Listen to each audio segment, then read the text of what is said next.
Maal dhabnee jennaan justice maal dhabnee jennaan osoo waan akkuma amma siin jedhe gochuu osoo dandeenyu. Bulchiinsi naannoo guyyaa sana uummata sassaabee maal gorsaa ture hawaasa sassaabee harkaan itti deemina qooyka nan fixa.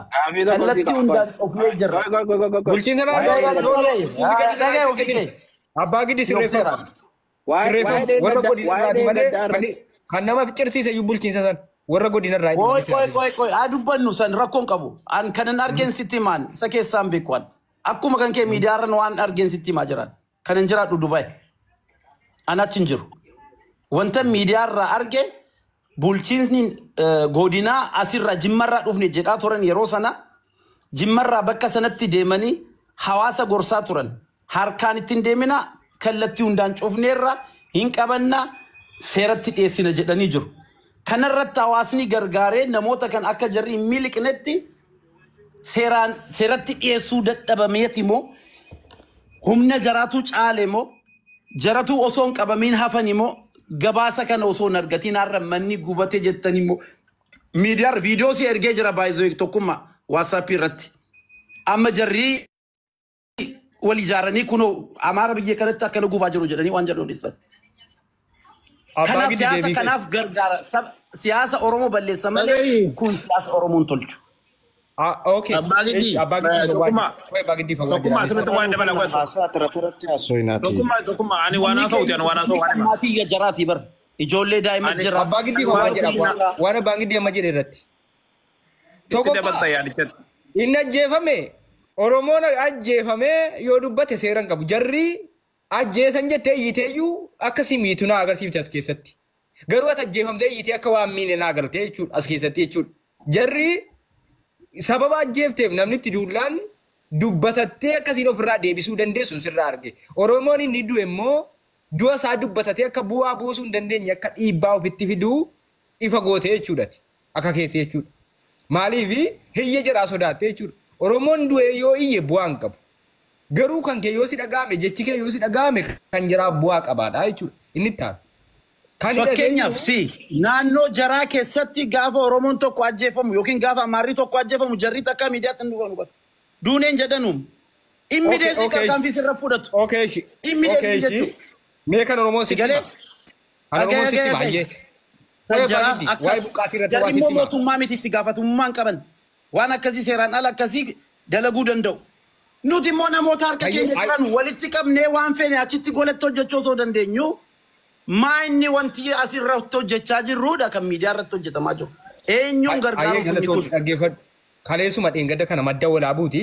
Namni buqqisee Oromoon buqqaa isaa saabbatee callise wanta godhu hin qabu gargaarachuuf. Kaleessa dheengadda kana madda walaabuu keessaa akka buqqise eenyudha. Liyyuu Haayiluu Sumaaleetii jechuudha. Humna addaa Sumaaleetii jechuudha. Gaafa buqqisan Oromoon buqqa'ee iyyatees waan godhu dhabee bu'aa dhabee isa buqqa'ee iyyatee dhumarratti maal godhame maal goone dhumarratti abdiilleen hin galle kaleessa isa kaleessaan siin abdiilleen mataan jaraa qabamee hin galle dhiisinu irraa kaleessa haasa'u jira kaleessa waa'ee geeraa raasaa waa'ee abdiillee irraa dhaggeeffata abbaa giddi waan hin hubanne tokkotu jira waa sabaraasa abbaa giddi yeroo abdiillee osoo hin taane kunoo kaleessa galgala gargaarsii ture madda walaabuuti jechuudha baalee madda walaabuu kaleessa jechuun torbee darbe keessa ka buqqisan jechuudha torbeessa amma darbe kana jechuudha. Ji'a waggaa miti. Oromoon buqqaasaa sassaabbatee waan godhus dhabee iyyatees falas dhabee dhiiga akka sana ofirra xuruursee argiteetta yoo ta'e jechuudha. Falfalamee akka eenyu kanatti jechuudha. Dhaamee Sumaaleen falfaltee isa yoo achiis madda walaaburraa buqqifte jechuudha. Yeroo lama buqqifte uummata kana.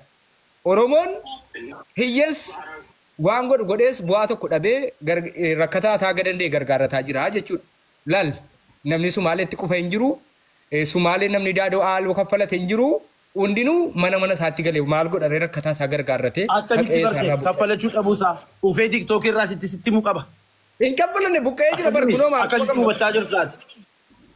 Maal quba qabda akkamitti quba qabaata. Wanti hundi tiktookii dhufuu qaba jechuudha. Amma manni murtii tiktookii asuufa. Daddachillee asirra dhufee asirra taa'ee bakka kan kee kana taa'ee daddachillee murteessuu qaba jechuudha. Galatoom. Galatoom. Qoy amaan qoy.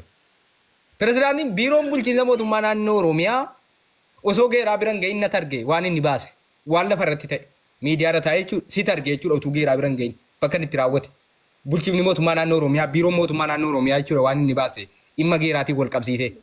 Akkamitti argite ka jettu uummata utuu seerri kabachiifameera ta'e olaantummaan seeraa kabajeetti harkaanfii mootummaan fudhateera ta'e uummata baalee madda walaabuu dura natu dhagaa. Natu dhagaa karaa miidiyaati mootummaan bar karaa miidiyaa shimalli dhaqee geeraatti ibsan kennu bar miidiyaa irratti ibsa kenna bar. Madda walaabuu dhaqee ibsan kennu bar bakkuma tokko taa'ee ibsa kenna maglachaa. Miidiyaa irratti kennama bar miidiyaa irratti arginaa jechuudha. Karaa kanatti hubadhu malee ati.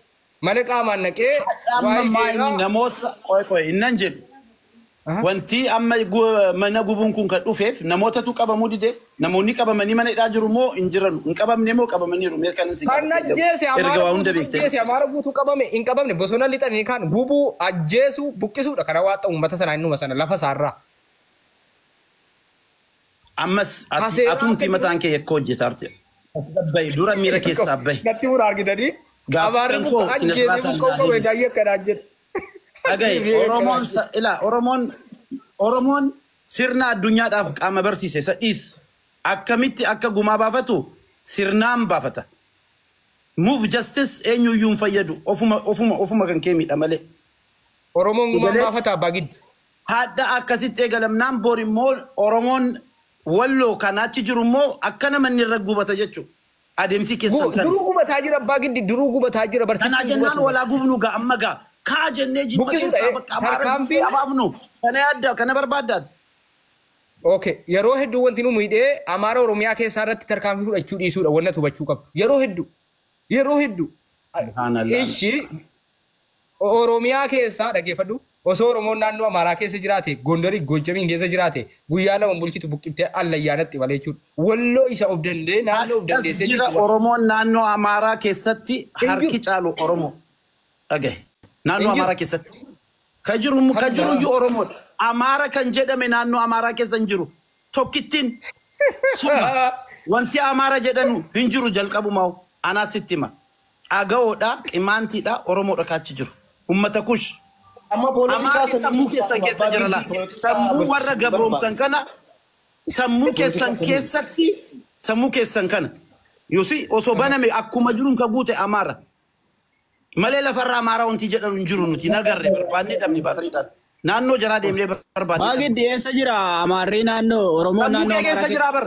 Sammuu kee keessa jira Amaarri. Amaarri naannoo Oromoo jiraatu eessarraa ganda kamirra kutaa kamirra eessarra jiraata. Amaarri kutaa sammuu kee keessa jiran sin jechaa jira. Oromoon hin jedhe Oromoon Amaara keessa jiraatu. Oromoon maal lafa qaba? Sirna gadaa bulaa ture. Oromoon dur lafarra jiraachuusaa sirna gadaadhaan uummata bulaa ture. Jaarraa ibba tokko ibba lama. Oromoon naannoo Amaaraa keessa jiraatu hin jiru jedhaa irraa barnu amma. Oromoon naannoo Amaaraa keessa jiraatu. Sirna kamiin bulaa ture meenattiin? Eenyuun ni Abbaa Giddi waasi gaafanna. Abbaa Giddi. Oromoon Gojjamiin Gondoriin jira Oromoon. Bareechee? Kajiru iyyuu Oromoodhaan. Hagoommaa inni. Uummata gada maal goota? Qimaanti maanni?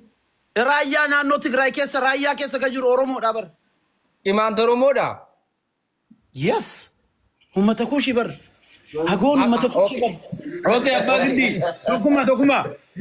Waan nu beektu nuti raasaa. Tokkummaa. Ayyee. Waanan jedhu wal. Abbaa Giddi dhageessaa. Koy. Abbaa Giddi dhageessaa. Abbaan keenya Abbaa Jifaar zarii jaraa fayyaa dhiisii 1990 hanga 1998 janaazaa galaa ture nu keessaa achaadha ganaa galan jimmaan keessaa Rabbi jedhe. Si galtee?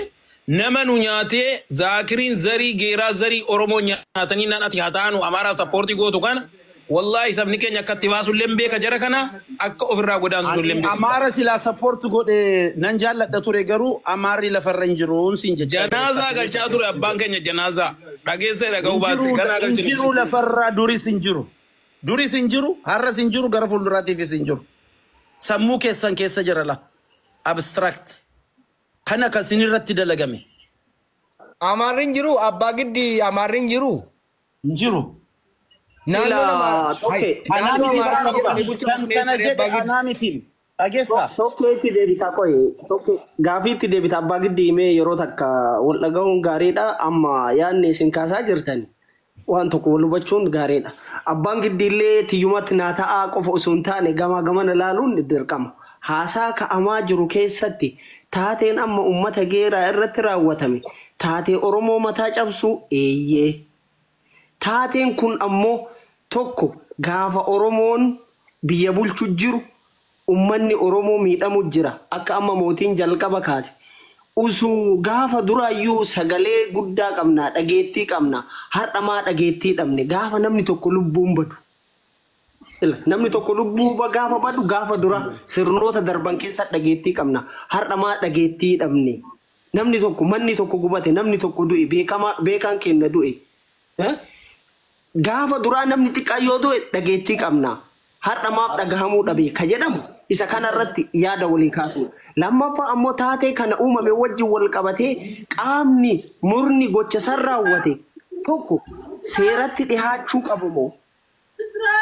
Seeratti dhihaachuu qabu. Lammaffaa ammoo gocha inni raawwate sun irra raawwachuu qabna moo akkamii ka jedhu amma asirratti ol baanee TikTok irratti haasa'uu hin taane akka naa galetti jecha abbaa giddii akka wallaalummaa kiyyaatitti.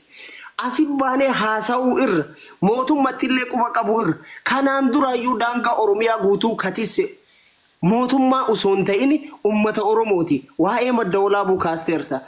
Jijjigaa irraa kaasee madda walaabuu Baalee lamaan qabatee achi Mooyyalee gaddeebi'eeti Mooyyalee irraan dabreeti daangaa Oromiyaa guutuu uummata Oromootu hidhatee ufii isaati eeggachaa ture har'as akkasuma. Ummanni madda walaabuu miidhamee jira.